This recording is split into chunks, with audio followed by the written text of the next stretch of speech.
Hello dear students, आप सबका स्वागत है। मैं doctor DK. Goyal, associate professor KKM. College Jamui, आपके लिए अत्यंत महत्वपूर्ण पाठ लेकर हाजिर हुआ हूँ, जो BA part 1 honours paper second के भारतीय राजनीतिक चिंतन पाठ्य पुस्तक से संबंधित है। इस पाठ के आलेख का शीर्षक है कौटिल्य के सप्तांग सिद्धांत। कौटिल्य के सप्तांग सिद्धांत, सप्तांग थ्योरी ऑफ कौटिल्य। प्राचीन भारत में राज्य के सावयव सिद्धांत को माना जाता था, अर्थात राज्य को सजीव प्राणी माना जाता था। राज्य की कल्पना एक भारतीय विद्वान के द्वारा एक जीवित प्राणी की कल्पना है, जिसमें राज्य की कल्पना है, जिसमें राज्य के 7 अंग हैं। ऋग्वेद में संसार की कल्पना विराट रूप में की गई है और उसके अवयवों द्वारा सृष्टि के विभिन्न रूपों का बोध कराया गया है। मनु, भीष्म, शुक्र आदि मनुष्यों के द्वारा भी राज्य की कल्पना जागृत शरीर के रूप में की गई है। शुक्र नीति में राज्य के इन अंगों को मानव शरीर से तुलना करते हुए कहा गया है कि इस शरीर रूपी राज्य में राजा सिर के समान है। आत्मीय अंग हैं, सुविग्ध कान है, कोष मुख है, बल मन है, दुर्ग हाथ है और राष्ट्र पैर हैं। इसी प्रकार कौटिल्य के अनुसार भी राज्य के 7 अंग हैं, जिससे वह राज्य की प्रकृति और अंग मानते हैं। राज्य के 7 अंग के कारण ही इसे सप्तांग सिद्धांत कहा जाता है। कौटिल्य के अनुसार ये 7 सिद्धांत इस प्रकार हैं। पहला, स्वामी। राज्य के सप्तांग सिद्धांत में स्वामी अथवा राजा को महत्वपूर्ण स्थान प्राप्त है। राज्य की सफलता राजा की राजनीति पर निर्भर करती है। यद्यपि कौटिल्य को प्रजातांत्रिक राज्यों का पूर्ण ज्ञान था, फिर भी वह राजतंत्र का समर्थक रहा है। इसी कारण उसने राजा के आवश्यक गुणों, योग्यताओं और नीतियों पर अच्छी तरह से प्रकाश डाला है। इसलिए कहा गया है कि कौटिल्य की शासन प्रणाली में राजा शासन की धुरी है और शासन संचालन में सक्रिय रूप से भाग लेने और शासन की गति प्रदान करने में राजा का एकमात्र स्थान है। कौटिल्य ने राजा के सदाचार संपन्न होने का बल दिया। वह अपने राजा को मुखिया या हेड मात्र ही नहीं देखना चाहता, वरन उसे दार्शनिक सम्राट के रूप में देखना चाहता था। उसके अनुसार राजा कुलीन धर्म की मर्यादा को चाहने वाला, इच्छा दृढ़ निश्चयी, विचारशील, सत्यवादी, वृद्धों के प्रति आदर्शी, विवेकपूर्ण, दूरदर्शी, उत्साही और युद्ध में चतुर होना चाहिए। उसे काम, क्रोध, मोह, लोभ इत्यादि से अलग रहना चाहिए। विपत्ति के समय प्रजा का निर्वाह करना और शत्रु की निर्भयता पहुंचाने की योग्यता होनी चाहिए। साथ ही साथ राजकोष में वह वृद्धि करते रहे। उसे कभी भी वृद्ध, अपंग तथा गरीबों की उपेक्षा नहीं करनी चाहिए। उपयुक्त गुण से नैतिक गुण विशेष महत्व रखते हैं। कुछ गुण तो स्वभाव होते हैं और कुछ गुण अभ्यास और शिक्षा से प्राप्त किए जाते हैं। इसलिए कौटिल्य ने राजा की शिक्षा पर यूनानी प्लेटो दार्शनिक की भांति बल दिया है। दूसरा पॉइंट, अमात्य। सामान्यतः अमात्य का अर्थ मंत्री से लगाया जाता है, प्रशासनिक अधिकारियों से है। कौटिल्य ने इसकी महानता पर प्रकाश डालते हुए कहा है कि एक गाड़ी के पहिए की भांति राज्य कार्य का संचालन बिना सहयोग से नहीं चलाया जा सकता। अतः सारे कार्य अमात्य पर निर्भर करता है। वे ऐसे व्यक्तियों को अमात्य बनाना चाहते हैं जो बुद्धिमान और गुणवान हो, अपने साथियों सहपाठियों के साथ चापलूसियाँ और सिफारिशी व्यक्तियों को अमात्य पद पर नियुक्त नहीं करना चाहिए। तीसरा, जनपद।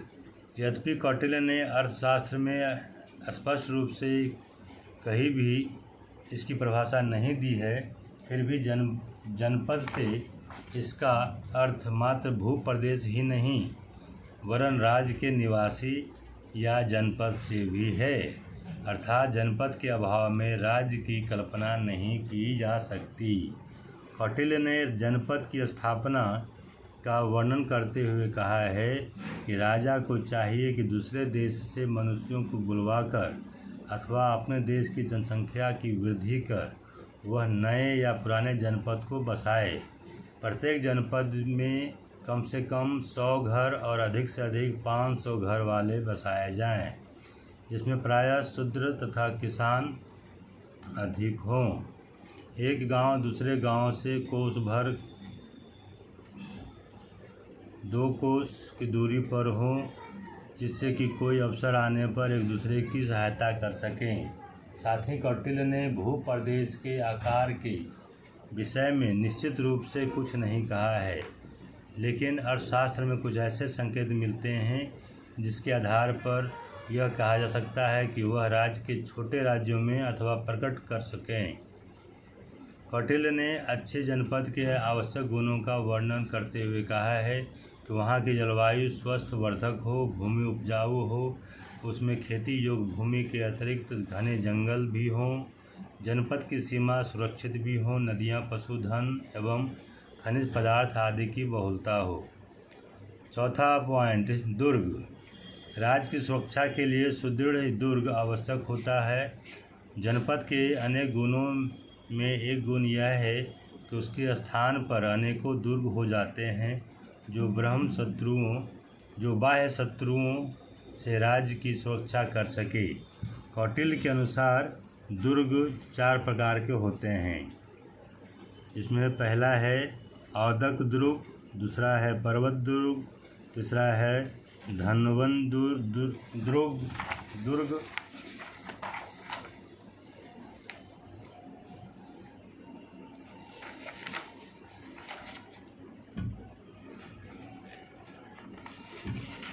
और चौथा है वन दुर्ग। ऐसे इस श्रेणी में वे दुर्ग आते हैं जो चारों ओर पानी से घिरा हुआ हो। औदक दुर्ग में पानी से घिरे हुए होते हैं। पर्वत दुर्ग में वे दुर्ग होते हैं जो पर्वत श्रेणियों या बड़ी बड़ी चट्टानों से घिरे होते हैं। धानवन दुर्ग ऐसे मरुस्थलीय प्रदेश वन होते हैं जहां पानी न हो और घास वहां तक पहुंचना शत्रुओं के लिए अत्यंत कठिन हो। वन दुर्ग ऐसे दुर्ग जो बाहरी जंगलों में बना हुआ हो, जहां पर पहुंचने का मार्ग शत्रुओं को पता न हो। बाह्य आक्रमणों के समय राज्य इन दुर्गों में जाकर अपनी रक्षा कर सके। 5वां पॉइंट कह सकते हैं कोष। राज्य प्रशासन को चलाने के लिए धर्म की आवश्यकता होती है, इसलिए कोष में वृद्धि करते रहें।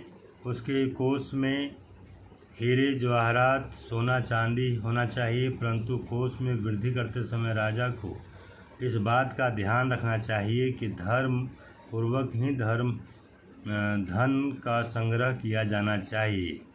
अतः राजा प्रजा से इस तरह कर संग्रह करे जैसे माली अपने वन में मात्र पके पके फल को संग्रह करता है। प्रजा जिस कर को देने में असमर्थ हो उसी तरह कच्चे फलों की भांति संग्रह न करे, क्योंकि अशक्त प्रजा से संग्रह उसमें असंतोष या विद्रोह पैदा करने के कारण बन सकता है। दंड का तात्पर्य। 6ठा पॉइंट, दंड का तात्पर्य इस कौटिल्य के सप्ताह सिद्धांत में राज्य की सुरक्षा के लिए सेना से लगाया जाता है। जिस राजा के पास जितना सेना बल होता है, अस्त्र शस्त्र के प्रयोग में भी सैनिक भली भांति प्रशिक्षित, वीर, स्वाभिमानी और राष्ट्रप्रेमी होने चाहिए। उसके अनुसार संतुष्ट सेना विजय की कुंजी है। इसलिए सैनिक दुर्गों को अच्छा वेतन एवं अन्य सुविधाएं प्रदान करते हुए संतुष्ट रखना चाहिए। 7वां पॉइंट है मित्र।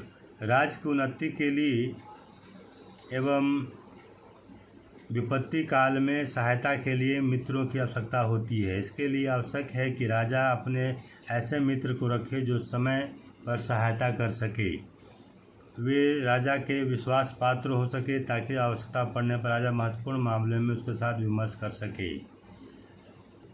उपयुक्त स्पष्ट विवेचन के बाद भी इससे सप्ताह सिद्धांत की बहुत सारी आलोचनाएं की जाती हैं, जो इस प्रकार हैं।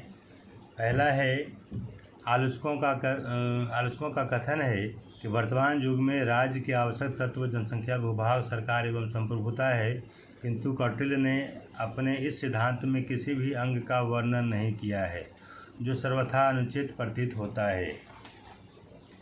दूसरा, कौटिल्य ने दुर्ग, सेना और मित्र को राज्य के आवश्यक तत्व माना है। आलोचकों का कथन है कि इसके बिना सभी राज्य का अस्तित्व रह सकता है।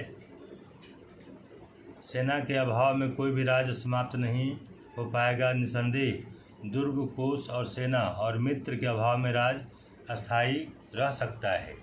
आधुनिक दुर्ग में दुर्ग की आवश्यकता समाप्त प्राय हो गई है। मित्र, सेना और कोष राज्य के आवश्यक तत्व नहीं हो सकते हैं। आधुनिक युग में कोई भी राज्य इन तत्वों की उपेक्षा नहीं कर सकता है।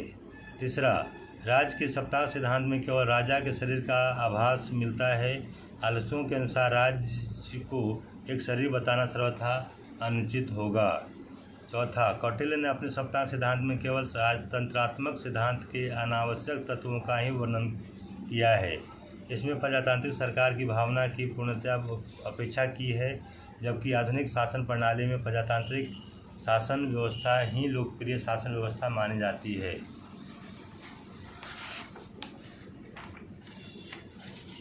अतः कौटिल्य को इस बात का श्रेय देना, बहुत सारे उपयुक्त आलोचनाओं के बाद भी कौटिल्य को इस बात के लिए श्रेय देना चाहिए कि उसमें सप्ताह सिद्धांत द्वारा राजशास्त्र और राज संस्था को अधिक लौकिक एवं धर्मनिरपेक्ष किया है। स्मृतियों और वेदों में तो राजा के पुरोहित को स्थान नहीं दिया है, जबकि कौटिल्य ने भी अपने अर्थशास्त्र में पुरोहित वर्ग की चर्चा न किया हो और राज्य के सारे अंग में इसका स्थान न देकर उसका महत्व कम कर दिया है।